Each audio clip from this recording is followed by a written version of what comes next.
Om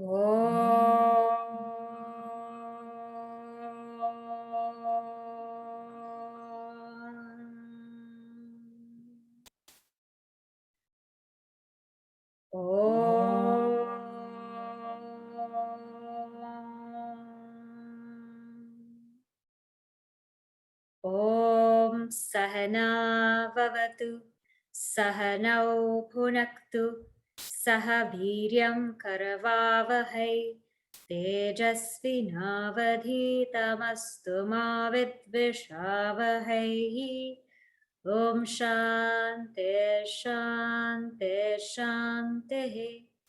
Samasta Jana Kalyane Niratam Karunamayam Namami Chinmayam Devam Satgurum Brahma Vidvaram Ya Devi Sarva Bhuteshu Jnana Rupena Samstitha Namastasyai Namastasyai Namastasyai Namo Namaha.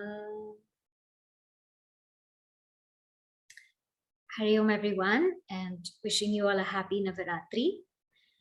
This year we're doing Navaratri a little bit different. Last year we did all of the 9 days and 3 days on Durga Devi, 3 days on Lakshmi Devi, and 3 days of Saraswati Devi. And we also had Chaitanya and Lakshmi Ji with us, and which was really beautiful. This time we wanted to do something also for Navaratri. Chaitanya and Lakshmi Ji were traveling this time, so I thought that maybe we could explore a little bit more on Durga Devi. In some places, we do puja to all the 3 Devis. In some places, they do puja to Durga Devi for all 9 days, really extolling her 9 different forms. And for this season, we're going to study Bhavani Ashtakam. After that, we will do a short puja, and then we will have a moment of silence. How Bhavani Ashtakam came about. Years ago, I think about 3 or 4 years ago, I was in Kerala in December in Chinmaya International Foundation, and we were sitting and singing bhajans with Swami Advayanandaji. And one of the ladies, she sang this hymn. And the very first time I heard it, I said, I couldn't get it out of my mind. I said, this is too beautiful.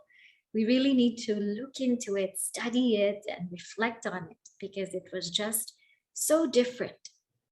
And ever since then, that hymn has been on my mind. And with Devi's grace and Gurudev's blessings, hopefully we can begin to reflect on it together.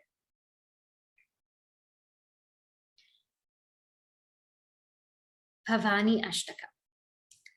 This hymn is by Adi Shankaracharya Ji. And when we listen to it, we will think, if he feels this way, what more us? As we read through it and reflect, we will understand his feeling. Bhavani means goddess Parvati. I have pulled it up from Ramcharitmanas. It's very beautiful. When Sati, Sati gives up her body, and she's reborn as Parvati. And her father, Himalaya, or Himavan, we say, is so happy that he has this daughter come to his home. And he calls Narada. And he says, Naradji, can you please tell me about my daughter? All of the parents, they like to know the horoscope. And so they look at the stars of their daughters or sons. So he asks Naradji, can you please tell me? And this is what he says. Sundara Sahaja Susila Sayani Nama Uma Ambika Bhavani. He says, your daughter is beautiful, Sundara, simple, Sahaja, Susila, great character, Sayani, and she's very wise. And people will call her Uma, they'll call her Ambika, and they'll call her Bhavani. Sabalachana Sampana Kumari, and all of the good qualities can be found in her. Hoi hi santata piya hi piyari, and her husband will love her so much. And hoi hi puja sakala jagamahi, and the whole world will worship her as their own mother. Ehi sevata kachu durlabha nahi, and those who worship her, they will not have difficulties in life. This is Bhavani. So Bhavani is known as Parvati Devi, she's known as Ambika, she's known as Uma. And the very word Bhavani means that which gives life or bears life, or that which helps things exist. And she's also the wife of Bhava, Lord Shiva. Ashtakam means 8 verses. So this Bhavani Ashtakam will have 8 different stanzas.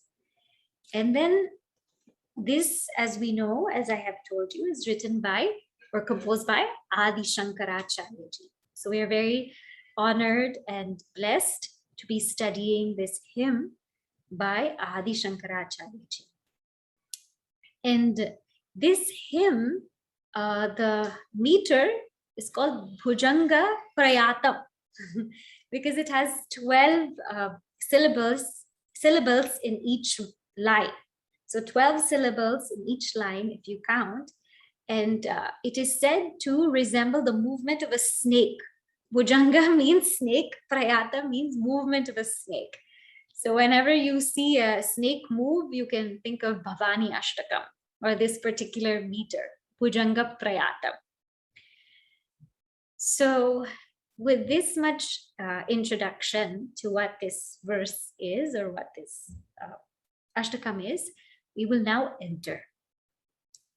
Those of you who came a little earlier, you might have noticed that we played the Bhavani Ashtakam. Very nicely, our Chinmaya Setukari group, they are Sapna, Casey, Akash, and Shrikant. They have sung this hymn very beautifully.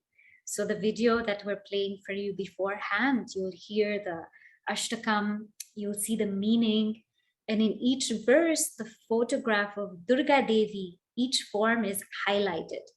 So, please look at that and you can keep playing it at your leisure. So I am very grateful to them for giving us that rhythm and visuals. Now this Bhavani Ashtakam has, the last line is the same for all of the verses. And the last line goes something like this. Gatistwam, twameka Bhavani. So those of you who are, who don't have the Ashtakam or are not able to follow, I'm just going to maybe ask, or I have it actually open. In our Chinmaya New York website, there is the PDF there. So you can please go, I've put it on chat. You can please go there and make sure you follow along with us so you can also see the words and the meaning. So as I said, it's Gatistwam, Twameka Bhavani. Gatihi means, it can mean goal, it can mean refuge, it can mean solace. It is basically, we are saying, Gatihi Twam, you are my refuge, you are my solace, you are my goal, you are my path. Gati can also mean path, you are my everything. And so it says, Gatihi Twam Eka, and you are that one, you are the only one who is my refuge, O Bhavani. So all of the verses will have this in the refrain. And with each verse, we'll see a different meaning for Gatistwam, Twameka, Bhavani. So what we'll do for each verse is Sapna will chant and we'll repeat each verse And then I will give the explanation. So Sapna, if you can lead us. न तातो न माता न बन्धुर्न दाता न पुत्रो न पुत्री न मृत्यो न भर्ता न छाया न विद्या न वृत्ति त्वमेव गतिस्त्वं त्वमेका Bhavani गतिस्त्वं त्वमेका Bhavani. Okay, very good. Thank you, Sapna. So that is the first verse. So we'll look at the meaning of the first verse. The first verse talks about all of our relationships. It talks about all of our knowledge, academic knowledge. It talks about our profession, and it explores each one. So first, let's see natato. Natato means not my father. Namata means not my mother. So we'll take this first, not my father, not my mother. We all know that our parents have given us everything. Our parents have brought us into this world and they have nourished us. They have fed us. They've given us an education. They have introduced us to so many things. We wouldn't be able to walk or talk or even know how to interact without our parents. Everything starts from them. And when we think of our parents, they are a place of solace for us. Is it not when we don't know where to go and we don't know how to get something? We always call our parents and we say, Mom, can you get me this? I also do that.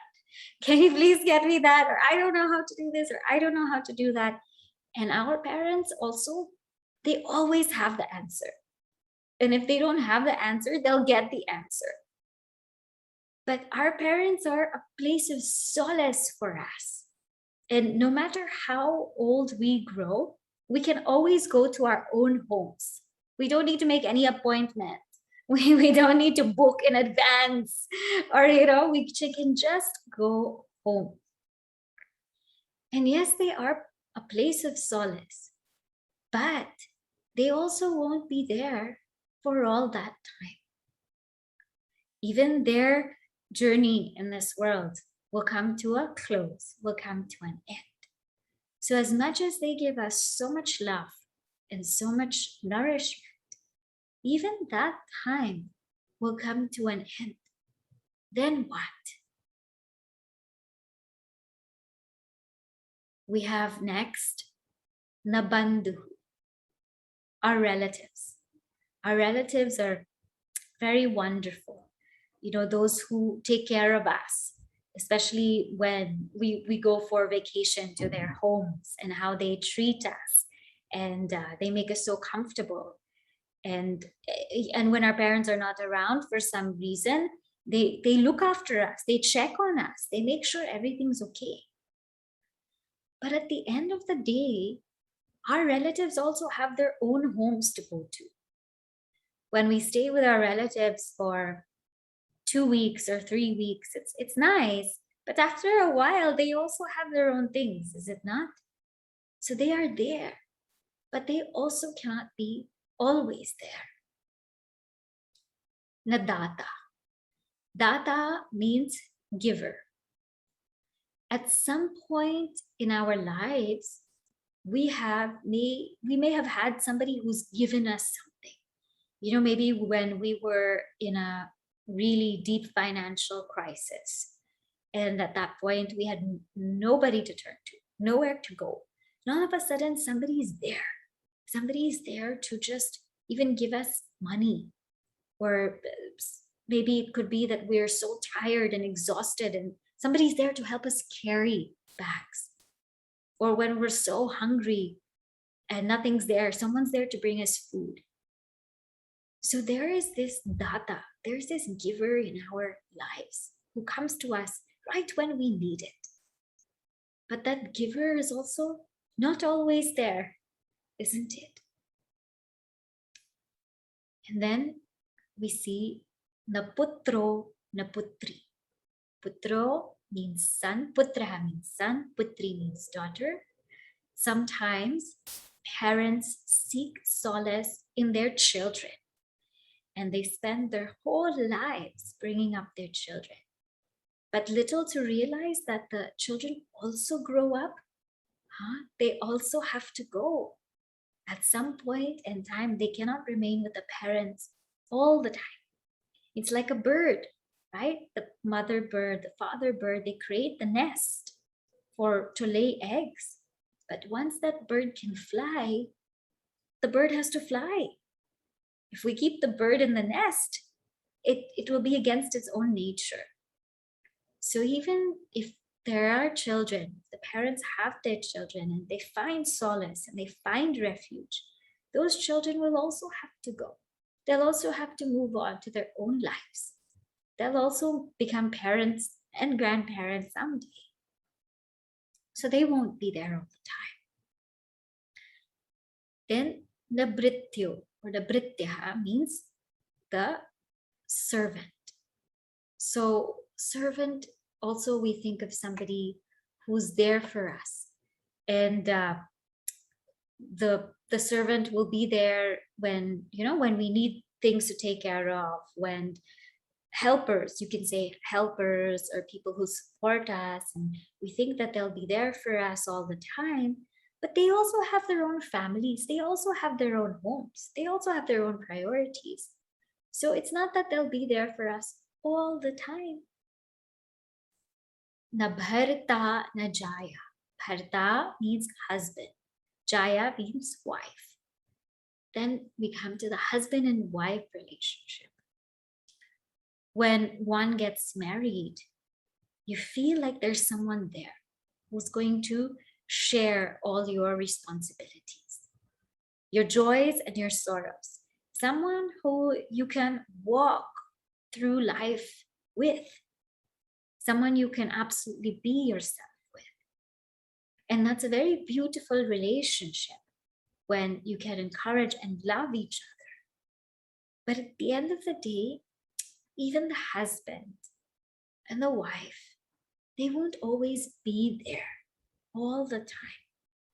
Sometimes there are hardships. Sometimes families go through challenges. And so sometimes they can't be there for each other. So even if when you get married, that's the idea, sometimes it doesn't always work out that way. So, na bharta, na jaya, na vidya. Vidya here means academic knowledge. Some people spend their whole life in pursuit of academic knowledge, or what we call apara vidya, secular knowledge.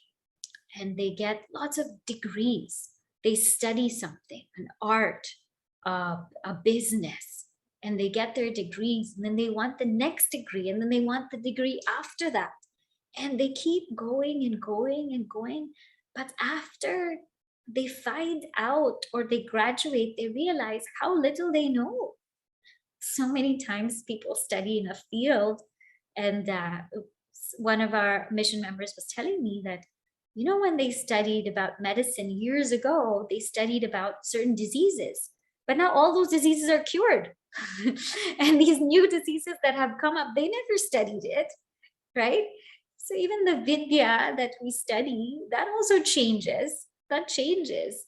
So it's not always going to help us in that way. And I'm talking about secular knowledge.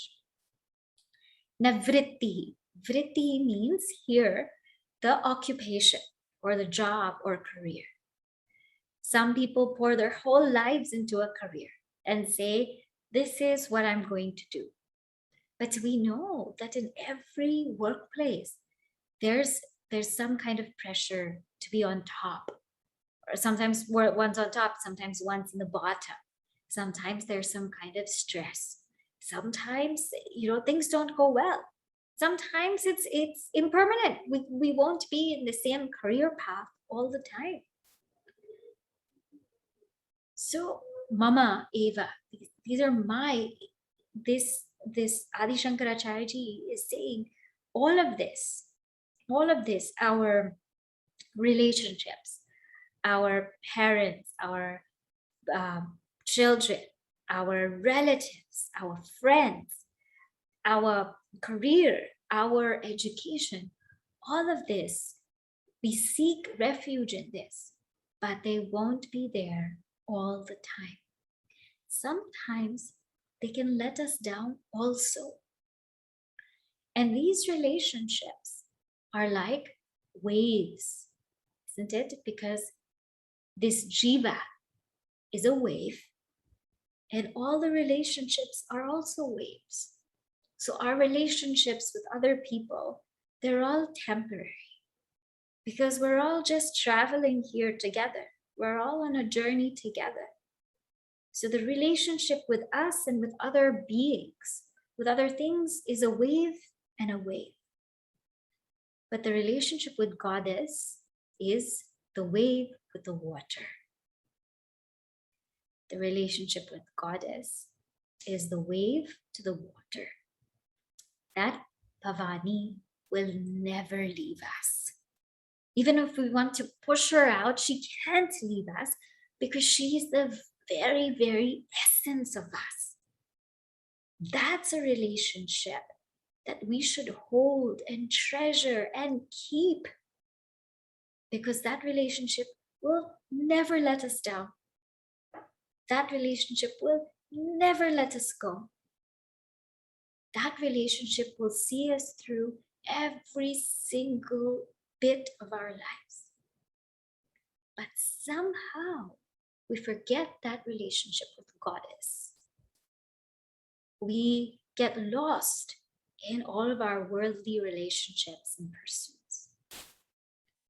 And so in this line, he says, Gatihi Twam, Twameka Bhavani. Means you are really my only refuge. Everyone will go away. Everything will go away. But I know you will stay. And so in this first verse, is that it's as though we're telling Bhavani Devi, take me back to you, because you are my source. Every single relationship is an incident. A parent is an incident when we are born, then we have a parent. When we give birth, then we have a child. When we are employed, then we are a worker. When we are studying, then we are a student. Every relationship is incidental according to a certain event or a certain time in our lives. But this relationship with Goddess is intrinsic. It's before any relationship even started, we already had the relationship with God. And when any relationship ends, we will still have that relationship with God or Goddess. And therefore, we tell Bhavani in this first verse, please remind me of this relationship. Please, please keep me in this beautiful relationship with you. Let me remember that you indeed are my permanent, most stable, secure, and actually only refuge. Gatistvam, Twameka Bhavani. Now we will see the second verse. So we'll have Sapna chant. Bhavakta-vapare mahadukhabhiro papata prakami pralopi pramatta kusamsara pasha prabhata sadaham gadisvam tameka bhavani gadisvam tameka bhavani. The second verse, we have Bhavavdavapare. Bhava abdhi apare means apara means limitless, endless. In this endless abdhi means ocean of bhava, of samsara. So bhavabdha apare means in this endless ocean of samsara, how am I? You see in the second line, papata. I have fallen. I have fallen in this ocean of samsara. And who is the one who has fallen? Mahadukha Bhiru, the one who is afraid of this great sorrow. Mahadukha Bhiru. Prakami, the one who is full of desire. Pralobhi, the one who is full of greed. Pramatta, the one who is intoxicated. Samsara pasha prabadha, the one who is bound by this rope of samsara. He says, Sadaham, always I am. I feel like this. Gatistwam, twameka bhavani. You are my only refuge, O Bhavani. So what does it say? This says now we have fallen, and not just this life, for many lives we have fallen in this ocean of samsara. It keeps going on and on and on, and we don't even know where it ends. We can't see the end. It's like sometimes we are able to just barely breathe, but again we're falling and falling and falling. At some moments we can just get up and barely breathe, but again it feels like we're falling in these waves, these up and down waves of samsara. Some days are good, some days are bad, but it's just endless. And sometimes we just want to get out of it. And I am afraid of this great sorrow. I'm afraid, I'm thinking, when am I ever going to get out? Sometimes I feel overwhelmed. There's so many things going on. I don't know what to do. And he says, who am I? He says, Prakami. I have so many desires in the world, but I don't desire you. How sad, right? We have so many desires in the world, but we don't desire God. That is really something. We cry for other things. We desire so much. We want to be more comfortable. We want a greater position in our career. We want a nice social life. We wish to have good health. We wish for our children to be peaceful. We wish to be free from pain. We have so many desires, so many wishes, and they're endless. Desires we don't get rid of them by keep on having them. They just grow. It is like the Sanskrit saying says, it's like adding ghee to the fire. The more we desire, the more that fire of desire will grow. So we desire so many things. But oh Bhavani, we're not desiring you. We're not desiring you. And if we're desiring you, we're not desiring you with as much intensity as we're desiring the world. How sad could our plight be? And she says, but Adi Shankaracharya says, pralobhi, we're greedy. Greed is when we get something, but we want more. I want more and more enjoyment. I want more and more excitement. I want more and more pleasure. This is our state, but we don't want more of you. Is there a day when we wake up and we say we want more of God or Goddess? Has that day come? No. We want more and more of so many things which will actually make us feel less and less. We want more and more of that which will make us feel less and less. But we don't want more of you. Pramattaha, we're intoxicated. We're intoxicated with this world. Even though we have fallen so many times, we've been disappointed so many times, we've felt limitations so many times, still we're in love with the world. We're maddened with the world. We're intoxicated with the world. But we're not intoxicated with you.